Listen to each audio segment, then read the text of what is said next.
Okay, dear colleagues, let us start our meeting now. And it is a second talk about Baxter Q-operator, but now for the Ruijsenaars hyperbolic system, and talk by Nikita Belousov from St. Petersburg. Nikita, you can start. Okay, thank you. So first of all, thank you very much for the opportunity to give this talk. And I wanted to tell you about our recent joint work with three Sergeys, Sergei Derkachov, Sergei Kharchev, and Sergei Khoroshkin, with whom we considered this quantum Ruijsenaars hyperbolic system, and were able to prove some of the conjectures for the system. So for today, I plan, first of all, to recall what was already known, how the system looks like, and how the eigenfunctions of the system were constructed, and what were their conjectured properties. And then I will focus mainly on one property of eigenfunctions, which we call bispectral symmetry, and I will try to explain how one can prove it using Baxter Q-operators for this model. So I will also discuss the motivation, the idea behind these operators, and what are their key properties. And finally, I will briefly discuss one more property of eigenfunctions, which is orthogonality and completeness, which also can be proved using these Q-operators. So this is the plan. So if you will have any questions, please interrupt me. And now I start. So the system, the Ruijsenaars hyperbolic system, is a system of n particles that live on the line and interact with each other. So the coordinates of the particles here are labeled standardly by xj, and the system itself is characterized by the collection of Hamiltonians h1, h2, and so on, hn, which can be written by this universal formula. So these are some operators acting on the functions of coordinates, and these operators consists basically of two parts. The part from the right is the product of the shift operators, which act on the particular coordinate xj and shift this coordinate by some complex number. And the second part in the Hamiltonians in the middle encodes the interaction between the particles. As you can see, it depends only on the coordinates and, in fact, only on the differences between the coordinates of the particles. And it is written in terms of the hyperbolic sign functions.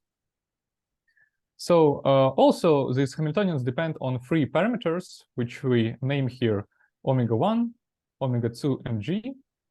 So omega1 parameter characterizes the shift, and omega2 parameter characterizes the scale of interaction.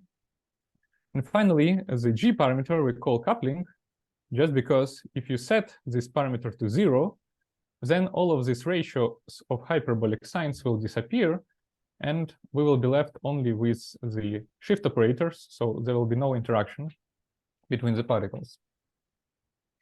So this is hyperbolic Ruijsenaars system, and one of the first things that was shown for it after it was written is that these Hamiltonians commute with each other. It was shown by Ruijsenaars this year.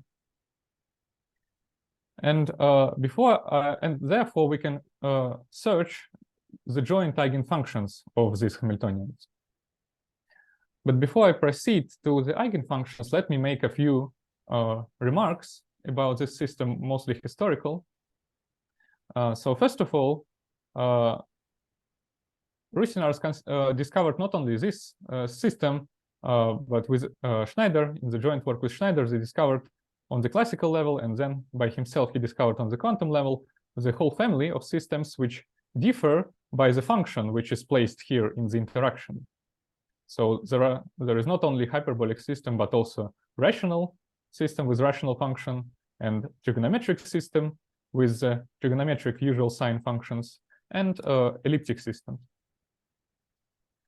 But hyperbolic system historically is kind of special, just because it was discovered by Ruijsenaars and Schneider, as it was the first one to be discovered in the classical case in relation to the soliton scattering in the sine-Gordon equation, which is a famous integrable equation. Although it was discovered first among the whole class, the hyperbolic system is probably less studied than its trigonometric counterpart. So to obtain the trigonometric system, you just replace the hyperbolic signs with the usual sign functions, and the corresponding Hamiltonians will be essentially, after the renamings of variables, the McDonald operators. And these operators can be diagonalized by the McDonald polynomials, and the theory of these polynomials and operators by now is very well studied, and hyperbolic system is probably less studied. So one of the key differences between these two systems, the trigonometric and hyperbolic ones, is the fact that in the trigonometric case, we have polynomial eigenfunctions, and the operators have discrete spectra.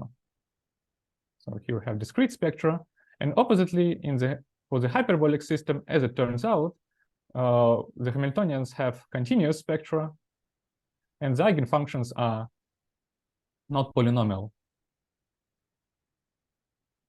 So, nevertheless, there are a lot of common facts about the hyperbolic system and trigonometric one, and some of the statements that I will show you today have the trigonometric counterparts in McDonald theory. So this was one connection, and another connection can be established by a certain limit. So originally, Ruijsenaars considered this system to be the system of relativistic particles, and this parameter omega-1 included, it was considered to be equal the Planck constant divided by the speed of light, and then in some limit when the speed of light tends to infinity, we obtain another system, which is kind of non-relativistic limit of these Hamiltonians. So if you tend omega-1 parameter to 0 and also rescale the coupling constant by this parameter omega-1, then after some work, you will obtain the system which is also quite famous and which is known as hyperbolic Calogero-Sutherland model. One of the Hamiltonians of this model is this Hamiltonian, which is a familiar Hamiltonian from quantum mechanics with the pairwise potential between the particles. So this system was also studied in other context of root systems by Heckman and Obdam, and the eigenfunctions for the system were studied long ago. So again, a lot of the things that I will talk about today have their counterparts in for this non-relativistic limit. So now let me return to the Ruijsenaars system, and let me proceed to the question of the eigenfunctions. So the Hamiltonians were written quite long ago, but the eigenfunctions were constructed about 10 years ago, and it was a major result due to Martin Hallnäs and Simon Ruijsenaars. So they constructed the eigenfunctions explicitly as some functions of coordinates and of spectral parameters. So these are spectral parameters or spectral variables. And here, in what follows, I will always denote by bold symbol with some index, say k, the vector with exactly k components. So here we have n coordinates and the same number of spectral variables. These spectral variables parameterize the function, and they also parameterize the eigenvalue. The eigenvalue for the Hamiltonian is written by this formula, is given by this formula, but probably it's not so important to remember this formula for my talk. A more important feature of the Hallnäs and Ruijsenaars construction is the fact that they constructed the eigenfunctions recursively. This means that the eigenfunction for the nth particle system is obtained from the eigenfunction for the n-1 particle system using some explicit integral operator, which we call big lambda. So since in the simplest case, when we have only one particle, we don't have any interaction, and this eigenfunction is given just by this plane wave, then using this explicit integral operator, you can recover the explicit representation for the eigenfunctions in the general case. So following Hallnäs and Ruijsenaars, I also inserted in this plane wave some constant to pi over omega 1 and omega 2, and this is just for the simplicity of the formulas that will appear. So let me now describe how this how this lambda operator looks like. Here again, I wrote down more explicitly the formula, the recursive formula, and these lambda operators act on the functions of coordinates, and moreover, they map the function of n-1 coordinate to the function of n coordinates. Therefore, we attach some label n to these operators. Moreover, this eigenfunction from the left contains one more spectral variable in comparison with the eigenfunction from the right, lambda n. And therefore, this recursion operator also depends on this spectral variable. As I said, this is some integral operator, and its kernel schematically written here. So in the first line of this kernel, we have some mu and k functions, which I will define shortly. But as you can see, they depend on the coordinates, and also they depend on the integration variables y. And in the second line, we have simply an exponent, which also depends on coordinates and integration variables, but in addition, it depends on the spectral variable. So the only place where a spectral variable is included in this kernel is this exponent. Now, as it is written here, mu and k functions can be defined in terms of the double sign function. And now I need to recall what is the double sign function to define them.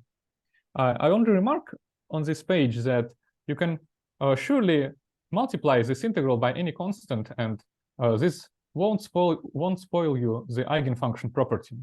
And there is a particular choice of this constant, which I didn't specify here, but which simplifies all of the formulas, and I will assume that there is some constant in all of the formulas that will follow.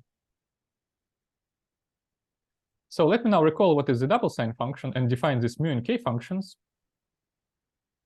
So the main building block of these mu and k functions is this function of the double sign function, which is a function of one complex variable z and two parameters omega 1 and omega 2, which are the same parameters as were included in the Hamiltonians. And this is some special solution of the two difference equations written here, in which we shift the variable z by omega 1 or omega 2, and from the right we obtain the usual sign functions with omega 2 or omega 1 parameters in the arguments. So the name double sign function was given to it by Khoroshkin, and since then it was studied extensively, and a lot of the properties of these functions by now are known. For example, we have the integral representation of this function, and the analytical properties are known with respect to z, and some bounds and asymptotics that you probably will need also known. And also, very closely related functions were studied independently and were discovered independently in some different contexts, and they were named also independently. So in the context of quantum groups, Ludwig Fadeev discovered very closely related functions, and he called it quantum logarithm. And in the context of Ruijsenaars systems, Ruijsenaars called a very close related function hyperbolic gamma function. Probably it's because in some limit, this double sign function reduces to the usual earlier gamma function. So this is why it's called hyperbolic gamma function by Ruijsenaars. So in the construction, you can use either of these any of these three functions, the double sign, the logarithm, or gamma function, but it just happens that we use this in our work. And this function enters the lambda operator, which I showed you previously, in the following way. So again, mu and k functions here depend on the coordinates, on the vectors, and on the integration variables. And they turned out to be some pairwise products of mu and k functions of one argument, which I defined here from the right. So probably it's not so important to remember all of these formulas on this page. The main point I wanted to make is that everything in the kernel, apart from the exponent, can be constructed just from the one function, which is the double sign function. And it is constructed as some ratios of these functions. Another thing which will be important is that these mu and k functions, as you can see, depend on all of the parameters of the model. So they depend on the omega-1 and omega-2, and they also depend on the coupling constant g. And therefore, the eigenfunctions, of course, will also depend on these parameters. So this is the lambda operator explicitly. And let me make one more remark. This mu function actually usually named in the context of these systems measure function or weight function.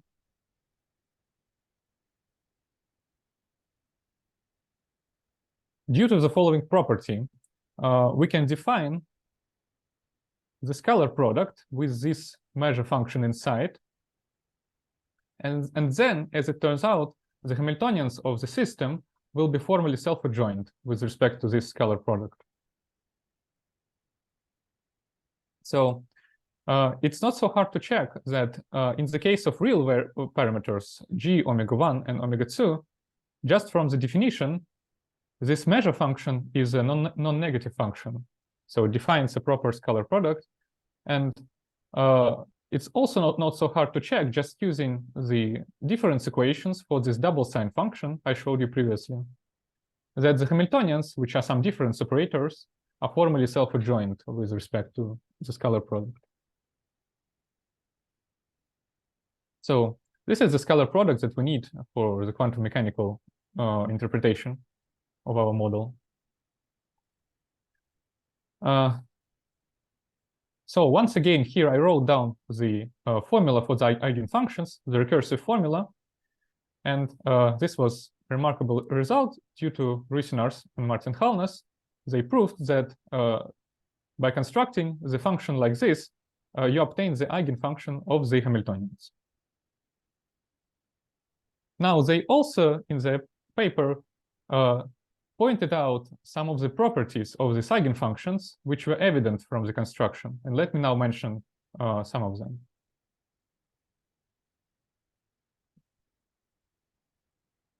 So first of all, these eigenfunctions turned out to be symmetric with respect to coordinates. And this means that, physically speaking, we have bosonic particles, the eigenfunctions of bosonic particles. And this is clear just from the integral representation constructed by Hallnäs and Ruijsenaars. So in this representation, all of the coordinates are included symmetrically, like this.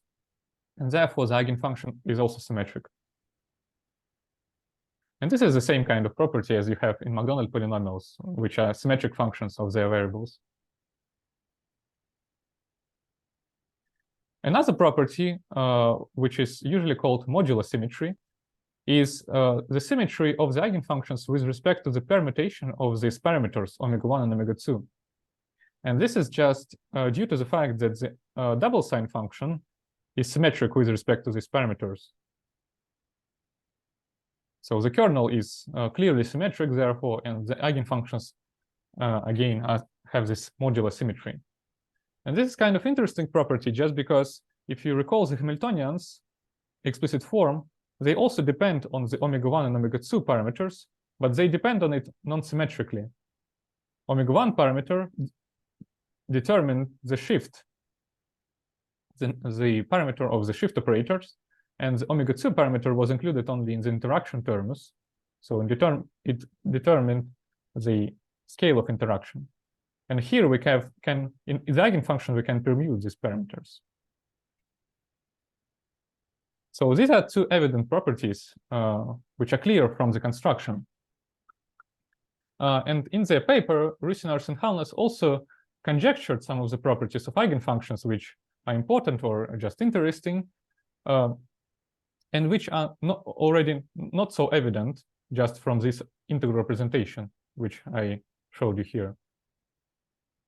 So let me mention some of these properties which were conjectured at that time, and most of them are now were proven.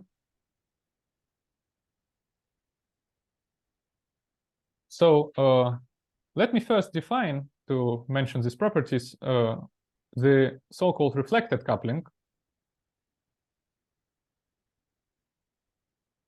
And this is just this linear combination of the parameters. The one thing I didn't tell you actually is that in the construction of eigenfunction, we assume the coupling constant to be from the interval from 0 to omega 1 plus omega 2. This is the crucial assumption. And therefore, G star is kind of reflection inside of this interval.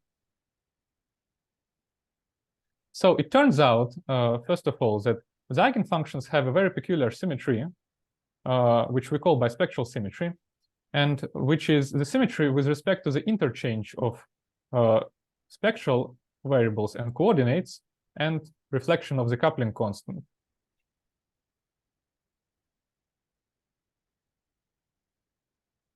So I will discuss in what follows in detail what does this symmetry mean and why it is interesting.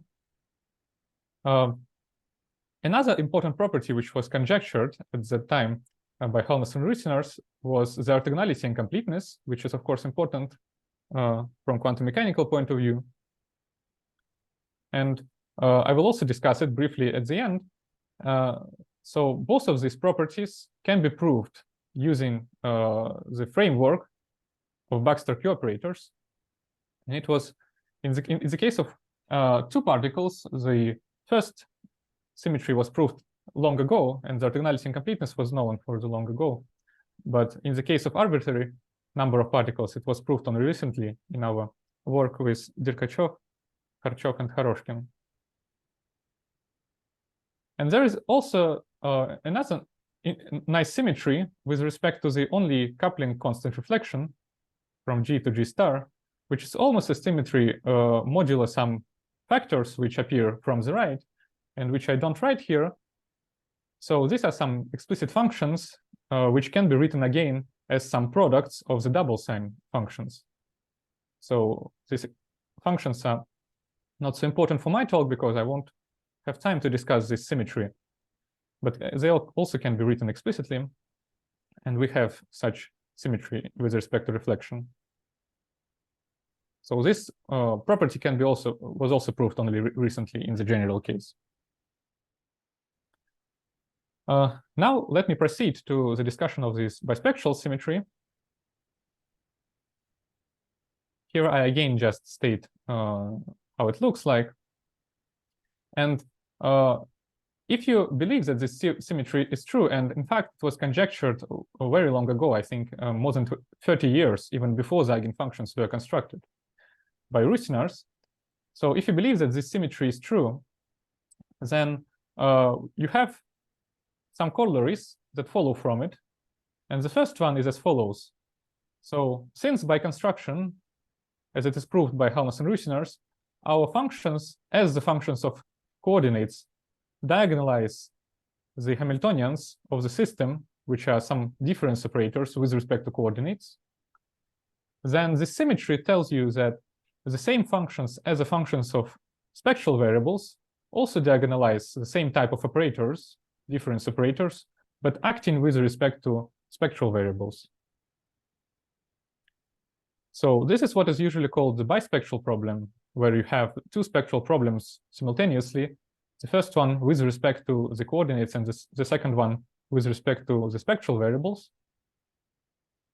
And the eigenvalues in these spectral problems depend on spectral variables and coordinates correspondingly. And remarkably, for the Ruijsenaars system, this bispectral problem is very symmetric. So due to this symmetry, due to this theorem, it turns out that the equations with respect to lambda variables are almost the same as the equations with respect to the x variables. So this symmetry, this bispectral problem, as I say, it was conjectured by Ruijsenaars long ago, just by analogy with the classical case, which he solved long ago. So in the for the classical hyperbolic Ruijsenaars system, the same kind of symmetry appears in the solution. And Ruijsenaars conjectured that it will be preserved at the quantum level. And now, by proving this theorem, we prove also this long-standing conjecture about the bispectral problem for this system. So, and you can imagine all of the other corollaries that stem from the different properties of these eigenfunctions. For example, as I mentioned earlier, it is evident that these eigenfunctions are symmetric with respect to the coordinates. We have bosonic symmetry. And therefore, this formula tells you that these functions are also symmetric with respect to the lambda variables, which by no means is obvious from the original integral representation. So it's very hard to establish that this integral representation actual variables also. And there are other corollaries, but probably I will stop with their list by now here. And now I wanted to proceed to the proof of this theorem. And let me first show you the main idea of the proof. So the main idea is as follows, roughly. This theorem, since we have some integral representation, can be thought of as just the equivalence of two distinct integrals. The first integral from the left is the integral representation due to Hallnäs and Ruijsenaars, which I showed you previously. And this is an integral which is recursive with respect to the coordinates with some kernel which depends on the double sign, which is written in terms of the double sign functions.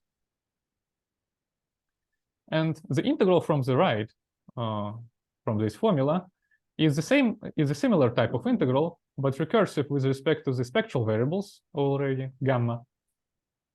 And its kernel depends not on the G coupling constant, but on the reflected coupling constant G star. So we can think about this theorem again as just the equivalence of these two integrals. And one can, as it turns out, one can prove that these integrals are equivalent by showing that both of them are reductions of some bigger integral, which is schematically written below. So there is some bigger integral with slightly different kernel, and it's twice bigger here.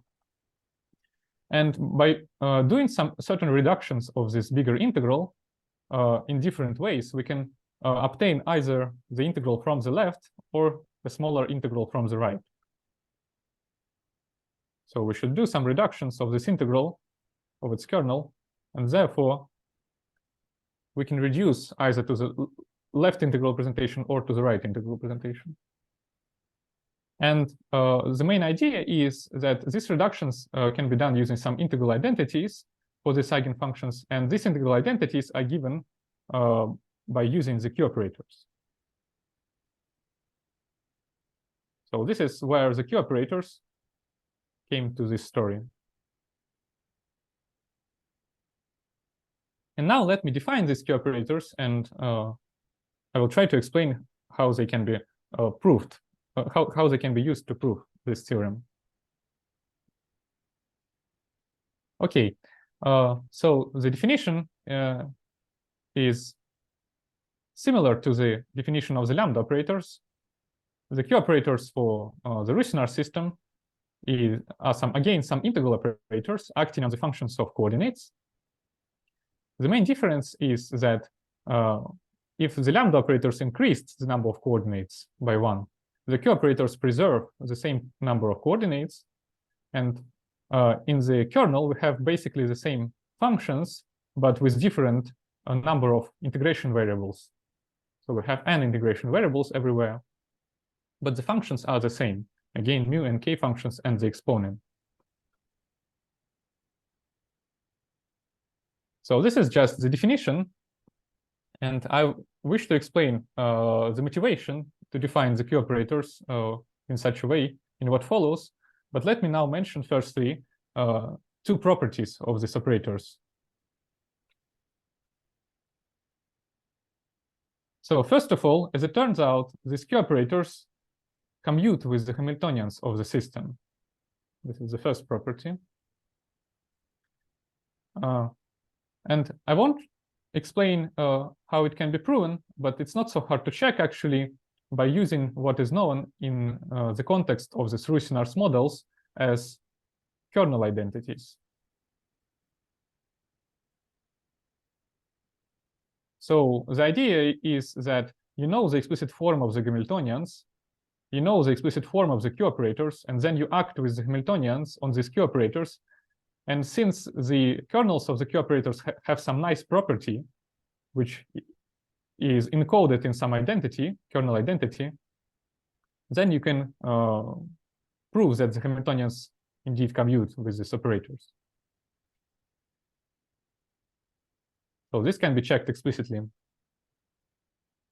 And as this property suggests to us, the Q-operators and Hamiltonians, as it turns out, have joint eigenfunctions, have common eigenfunctions. And these eigenfunctions are given by the eigenfunctions of the Hamiltonians constructed by Hallnäs and Ruijsenaars. So the second property tells you that the same functions diagonalize Q-operators, and here I wrote down explicitly what will be the eigenvalue.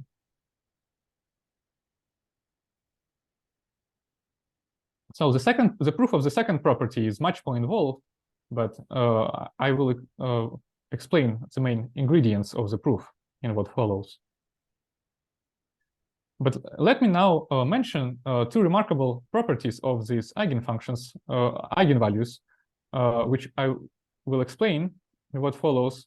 So the first property is, as you can see, these eigenvalues are factorized.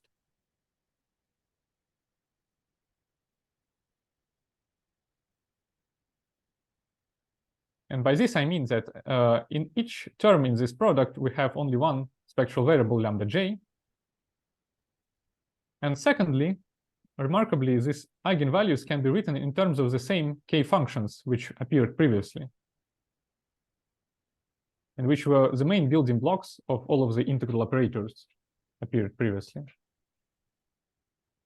So here I remind you that q and lambda operators were built from the k functions which the coupling constant g by and can be defined by this formula explicitly in terms of the double sign. And as it turns out, the eigenvalues of the Q-operators can be written in terms of the same functions, with the only difference that these k functions depend already on the spectral variables, not on the coordinates, and also on the reflected coupling constant g star. So this is already a glimpse of the bispectral symmetry I showed you previously when we interchange spectral variables with the coordinates and reflect the coupling constant.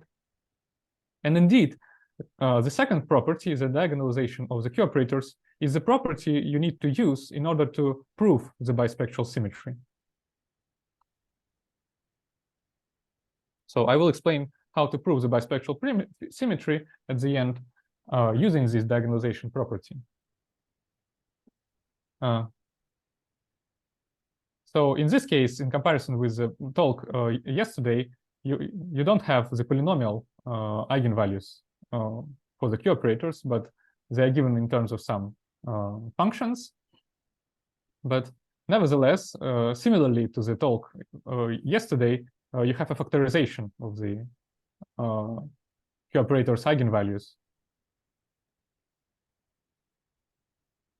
Now let me explain the motivation, why we expect such nice properties for the operators I defined, these Q-operators. One of the motivations, at least, which is absent in our papers, but it's quite simple, so I will give it now. So the motivation is as follows. If you recall the Hamiltonian, and in fact, this is the simplest Hamiltonian in the collection, in the whole collection for the system, it's H1, which have only one shift operator from the right. And here I also emphasized in the notation the number of particles. So if you recall the explicit form of these Hamiltonians as it is written here, then you may notice that it has a very nice feature that if we tend any difference between the coordinates to infinity, then all of these ratios, the corresponding ratio of hyperbolic sine functions will tend to some constant. And physically speaking, this means that if you separate particles far apart from each other, then the interaction between them will disappear.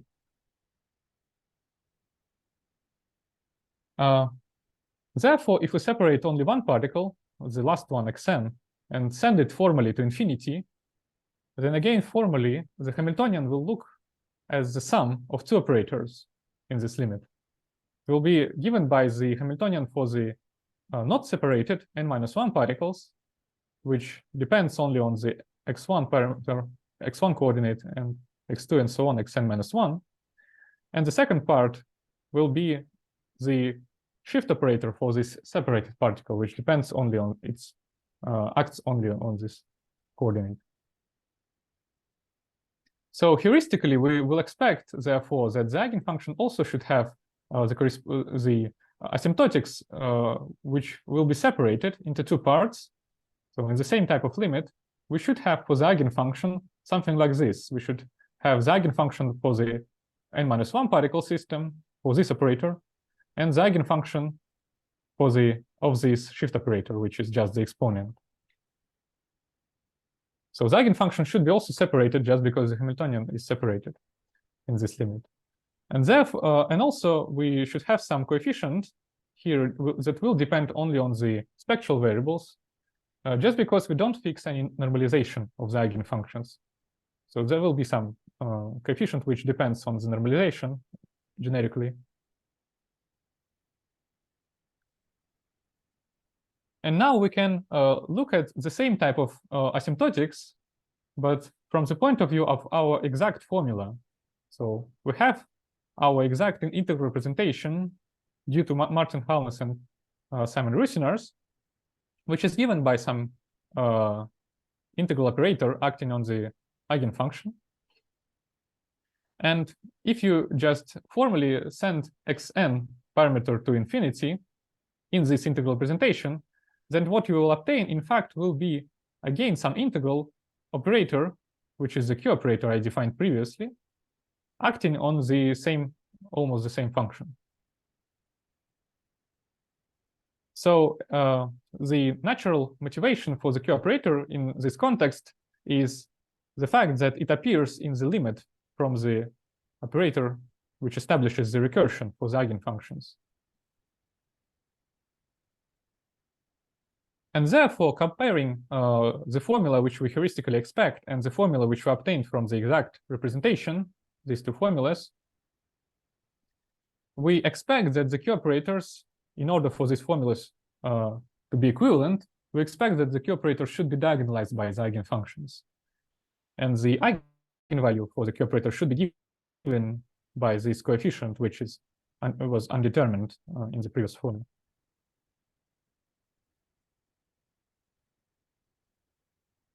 So this is why we expect that the Q operator will be diagonalized by the eigenfunctions constructed by Martin Hallnäs and Simon Ruijsenaars.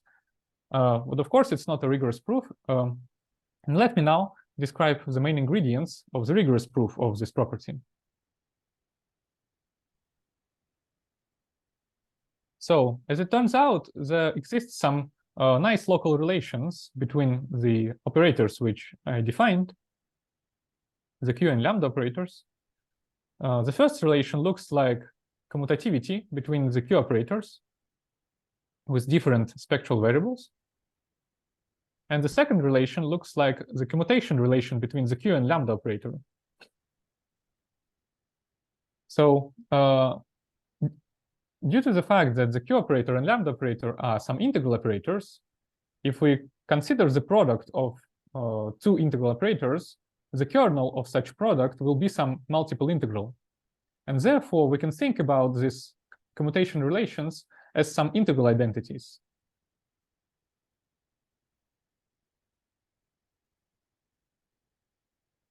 And we can then try to prove these integral identities. So the first integral identity, I won't explain the proof of the first integral identity. Essentially, we proved it by calculating the integrals from the left and from the right by residues, but it's a very long and technical calculation, but it can be proved by this residue calculation. And as it turns out, the second integral identity then can be obtained as the limit of the first one.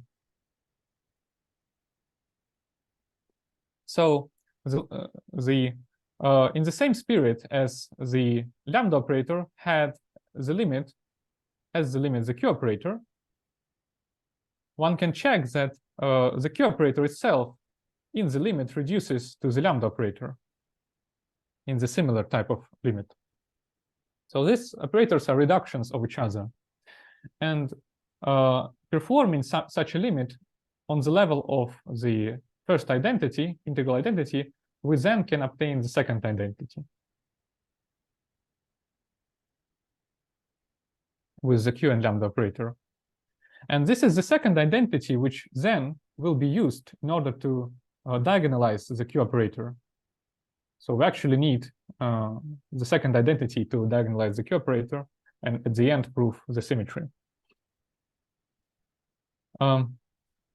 Here also, as you may notice, in the right-hand side of this integral identity, we have not only operators, but again, some function, the K function. And the appearance of this function in these commutation relations is due to the fact that we have the integral identity, which I showed you below. So this integral tells you simply that the Fourier transform of the K function, which is the main building block of the Q and lambda operators, the Fourier transform of this function is given by the same type of function, with the only difference that we have the reflected coupling constant in its argument. So this integral, actually a slightly more general integral, was firstly discovered by Ponsot and Teschner and Fadeev, Kharchev, and Volkov independently in some different context, and here we just use their result. And in the same spirit as I said to you earlier, the double sign function reduces to the Euler gamma function in some limit. This integral reduces to the usual Euler beta integral in this limit. So this is kind of generalization of the Euler beta integral for the double sign functions. And due to this identity, we have the K function here in the local relation. So this is actually the reason why we have the eigenvalues of the Q operators expressed in terms of the same functions. This is just because the K function has a very nice symmetric Fourier transform. Now let me explain how we can use this second relation in order to prove the Q operator diagonalization property. So this is again just this local relation, the second one. And the idea algebraically is very, very simple. So the eigenfunction can be constructed recursively, and therefore it is given by this chain of lambda operators with decreasing indices, which at the end act on the plane wave. And just because of this recursive construction, we can act with the Q operator on these lambda operators. And at each step, we will use the local relation for the corresponding Q and lambda operators. Therefore, at each step, we will obtain some K function from the right, and the Q operator will pass to the right and act on the eigenfunction, but with the decreased number of particles. So if we proceed by induction, then at the end, we obtain the eigenfunction with which we started. And at each step of induction, we obtain some K function. And therefore, at the end, the eigenvalue of the Q operator will be factorized, and each term will be given by this K function. So this is the reason why we have factorization of the Q operator's eigenvalues. It is due to the local structure of the eigenfunction recursive structure and this local relation between Q and lambda operators. So this is the algebraic idea. Of course, all of these are some multiple integrals, and in order to use these local relations several times, you need to justify that you can interchange the order of integrals, and this is a subtle task, but it can be also done, and therefore we prove that the Q operator is diagonalized by the eigenfunctions. Now let me explain how to use this property to prove the bispectral symmetry. And in order to do this, I need to introduce one more object, which we call the dual Q operator. So again, analogously to the bispectral problem with the Hamiltonians, which was one of the corollaries of this theorem, which we don't know how to prove yet, but I will explain on the next page. But let us believe again that that it is true, and therefore, as a corollary, we will have the same type of bispectral problem, but not for the Hamiltonians, for the Q operators, which are some integral operators. And therefore, we can define the dual Q operator, Q hat, as the same type of integral operator, which is built from the K functions with reflected coupling constant G star, and which acts not on the coordinates, but on the spectral variables. So everything is very symmetrical with respect to the interchange of the spectral and space variables. So the first line in this bispectral problem, we already proved. This is the Q operator diagonalization property. And the second line is a corollary of the theorem once it is proven. So you may notice that here we have the K functions, which was the original K functions with the usual coupling constant G star. And this is due to the fact that if we reflect the two times the coupling constant, then we will obtain the same constant. So this is the bispectral problem, but for the Q operators, and this is the corollary of the theorem. But it actually, this idea can be used to prove this theorem. So notice that this theorem is obviously true in the case of one particle, just from the explicit form of the eigenfunction, which doesn't contain the G parameter, and it is clearly symmetric with respect to the interchange of spectral variable with the coordinate. We can proceed in the proof of this theorem by induction. We assume that we already proved this theorem for the n-1 particle case. And then, as a corollary, we should have the bispectral problem for the Q operators in the n-1 particle case. So this is again the same idea, but for the n-1 particle eigenfunction, the first line is known and the second line is corollary. And then I now return to the main idea of the proof. We wish to obtain some bigger integral representation of the eigenfunction, which can then be reduced by two different ways to the two integral representations stated in the theorem. So this bigger integral representation looks like this. It contains already two Q operators, Q and Q hat. So it's twice bigger integral representation than the original one.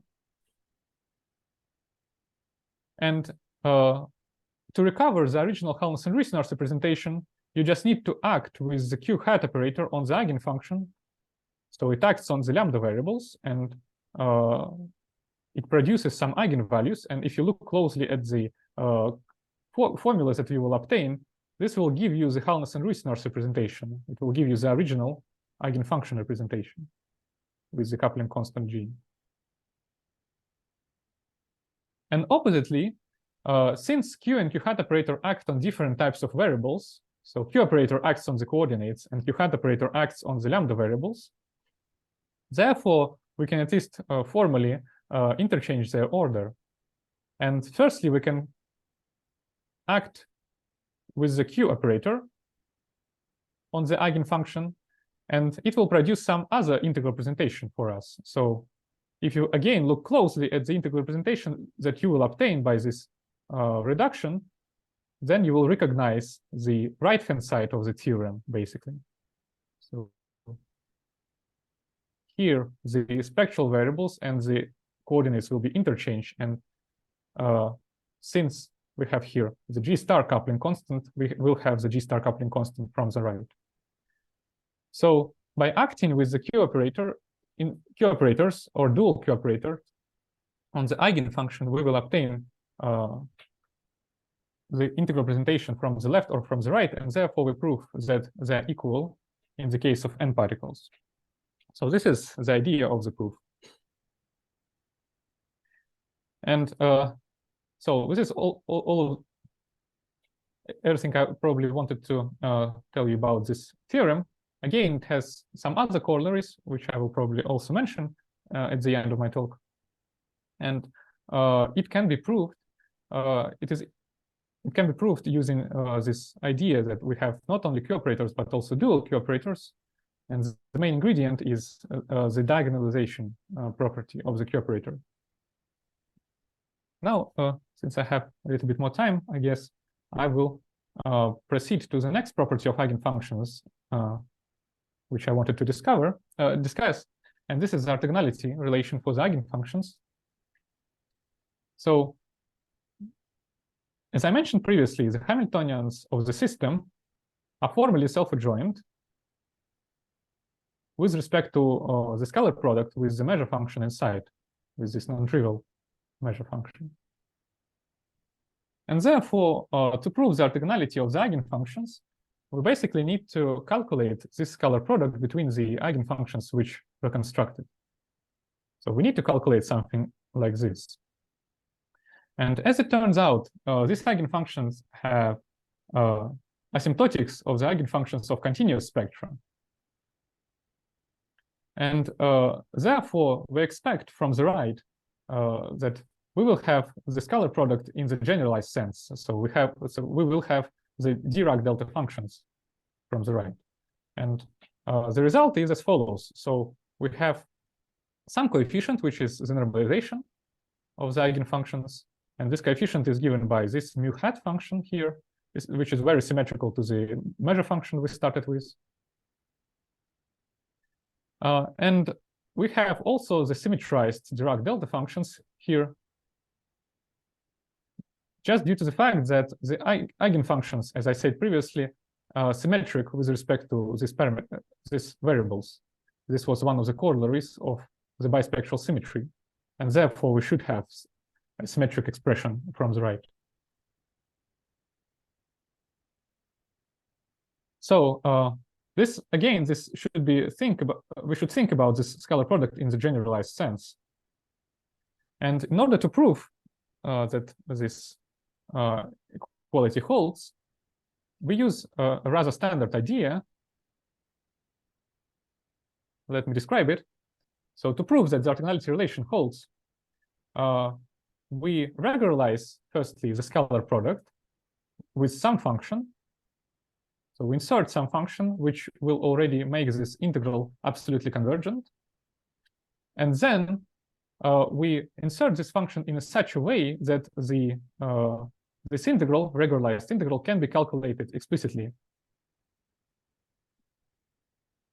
Then we can use this explicit formula to prove that when we remove the regularization, this integral tends to delta sequence, is a delta sequence, and it tends to the delta function with some coefficient. So the main question, of course, is how to choose the regularization in such a way that you can calculate this scary integral. And this regularization is given by the following integral, which can be calculated explicitly. Let me show you it. So you have 10 minutes. Okay, thank you very much. So the explicit integral is written here, and the formula, the compact formula for this integral is written from the right. the beginning of this integral is the same as the scalar product between the eigenfunctions. This is just the same kind of thing. And we inserted in this scalar product this product of k functions. So these k functions turn out to be expected at infinities, and the integral convergent, and external parameter here x. So it turns out that with such a regularization, this scalar product can be calculated, and the precise formula is given by the expression on the right-hand side. And you may notice that the functions from the right-hand side are the same type of functions which appeared in the eigenvalues of the Q-operator.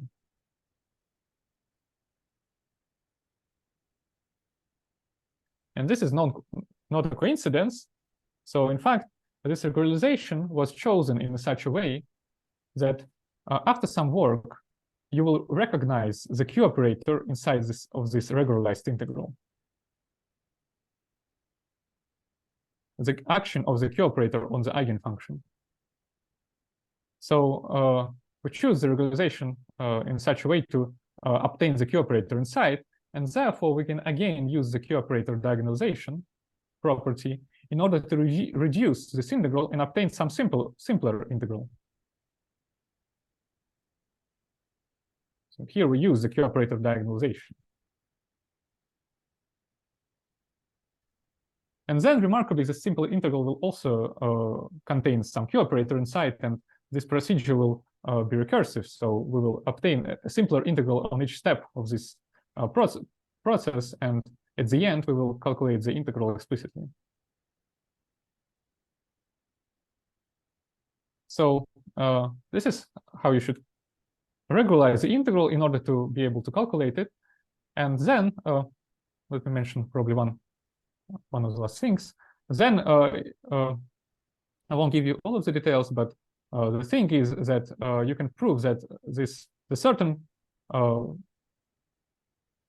integral with a certain shift of the parameters in the limit, double limit, tends to the original scalar product in the distributional sense on the one hand side. And on the other hand side, you can prove that the explicit formula for this integral gives you the delta sequence. This is another thing you should prove. We were lucky enough that because our delta sequence already appeared in the works for the Q-operators in Toda chain in this paper.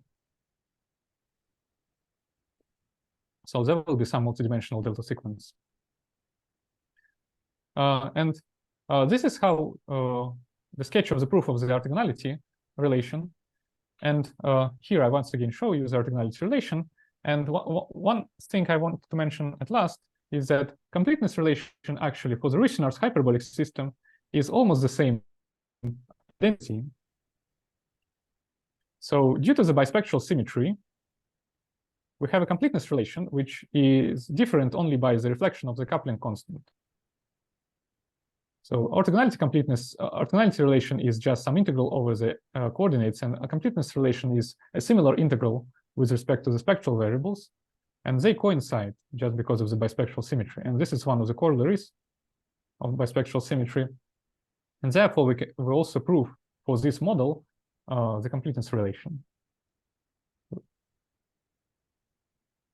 So this is probably all I wanted to say about these properties of the eigenfunction. Again, the main thing we used is the Q-operators diagonalization property. Let me finally mention some of the sources of inspiration. Probably you can read them by yourself, but let me emphasize some of them. So the general scheme of the connections between the Q-operators and recursive integral representations was established already for other models. For example, famously for the open Toda chain model, and for some spin chains models also.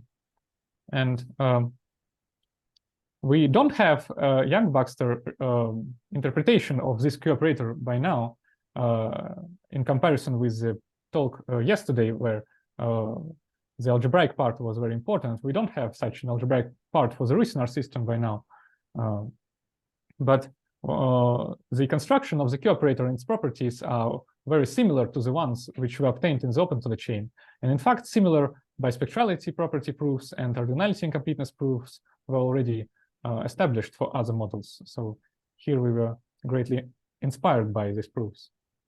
And also, there is a Backlund transformation, which is a classical canonical transformation for the Ruijsenaars system, which was already investigated by Hallnäs and Ruijsenaars in particular. And we were also inspired at the beginning by the fact that the Sklyanin and Kuznetsov established long ago that the Q-operator is a quantum analog of this Backlund transformation. So on the trigonometric case, when you have McDonald theory, this or Jack polynomials in the non-relativistic limits, these Q-operators were also constructed, very similar operators.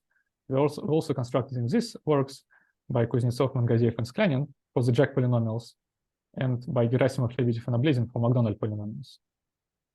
And finally, for the non-relativistic limit of the Ruijsenaars system, which I mentioned at the beginning, the Q-operator was constructed. The Q-operator's properties, the diagonalization property of the Q-operator was proved a week ago in the preprint by Martin Hallnäs by different methods in the context of root systems and results that were obtained by Heckman and Obdan. So this is all I wanted to say, probably. Thank you very much for your attention. Okay, thank you. And last paper, where we can find it in this? Yes. I think it's now only archive, yeah? on archive, yeah. If you search for Martin Hallnäs papers, you will find it. That's the last one. Okay. Any other questions, comments? Okay. Yes, Andrei. Hello. You mentioned that you have you don't find Q-operator in interpretation of hermeticism for Ruijsenaars system, but I have a simple question: does it known for any this long range system like Collider moderates, etc.? Do you know any? Do you mean that do I know the Q-operator's interpretation for other Collider type of systems in terms of hermaticis? No, I don't know. Yes, I think it's. They were always treated by different methods. McDonald theory in the trigonometric case, and in this case of Ruijsenaars system, actually, I didn't explain you how they proved the fact that they have the eigenfunctions, that it diagonalizes the Hamiltonians, and it was highly, it was kind of educated guess. So it will be very nice to have such interpretation in terms of R matrices and separation of variables and so on. Sorry, but it's a problem that you haven't any architecture type explanation of this type of system, or it's something deeper? Because we know that there is system kind of Collider-Moser with spin part. You can interpret it, it's like RTT, some RTT. A center in RTT. Mm-hmm. So I hope you know this paper. So maybe there is a way via this path to build this Q-operator. Yeah, I think we just didn't try it yet, because there is an interpretation of this Ruijsenaars systems. There is an RTT relation for them, which was established for the elliptic case by Hasegawa. He proved. I think it's spelled like this, and he established that there is some T matrix, and which is intertwined by the elliptic Belousov R matrix, and the characteristic determinant of this T matrix gives you the Hamiltonians. But for now, without spin, yeah? Yeah, without spin, usual. And number of size of hermeticis connect with number of particles? Yeah, N by M, I think. Amazing. Thank you. No, but it's very complicated, so it's more complicated than spin chains. So, okay. Yeah, why not? Yes, thank you. Thank you. Any other comments, questions from the Zoom? No. Okay, let us thank our speaker again. Nikita, it was very nice talk. Thank you very much. Thank you. Thank you very much.